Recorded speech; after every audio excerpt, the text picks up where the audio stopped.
Okay everyone, this is Factoring Polynomials Part 2. So notice today though, we're going to focus on a little bit more difficult factoring, because notice guys, in my first term here, before I go to FOIL backwards or parentheses, see how the 2, 10, and 12 all have a common factor of 2. So there's a little rule I want you to remember, to always think of GCF factoring first whenever you do any factoring. Okay?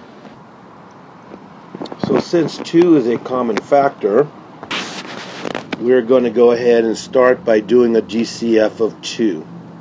So my greatest common factor is 2.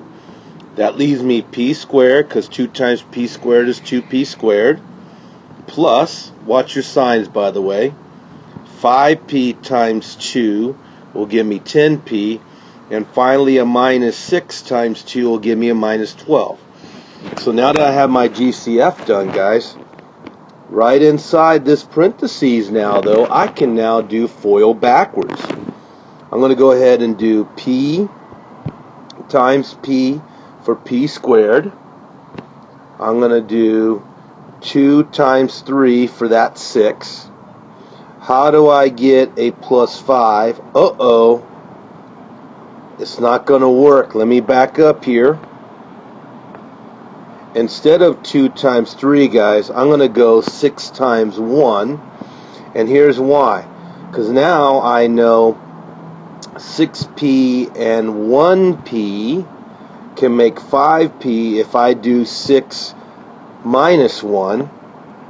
And also note that plus 6 times negative 1 is negative 6. So anyways, my final result is a 2, don't forget the GCF we did, times p plus 6, p minus 1. Okay, let's try it again with the next one. Did you notice that 15, 54, and 27 have a common factor of 3?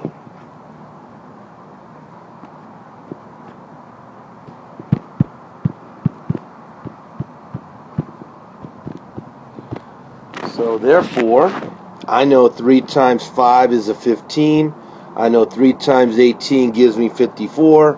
I know 3 times 9 gives me 27. So now that I have the GCF factor done, now let's go to FOIL backwards here. I know 5r times r is 5r squared. I know 3 times 3 is 9. I notice I have a 3r and a 15r, so all I need to do is plus them and I'm done. Again, please don't forget the 3 GCF in front. This again is a factored form of my original polynomial. Pause the video if you need to. Okay, let's do a couple more a little bit faster. Whoa!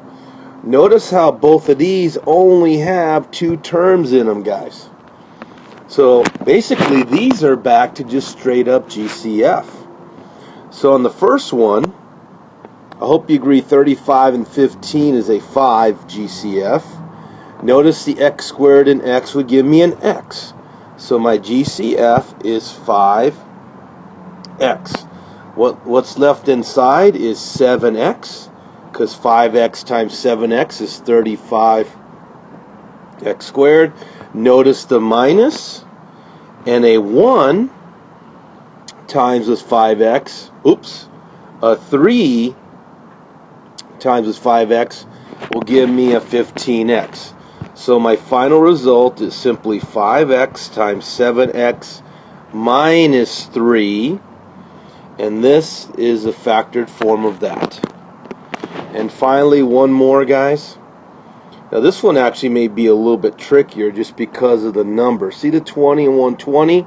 Some of you may be thinking 10 or 2 or 5, right? But isn't 20 divisible, or can't 20 divide into 120? Yes, it can. So my GCF, guys, is going to be a 20p, not a 10p or a 5p or anything smaller. 20 is my greatest GCF, right? My greatest common factor, okay?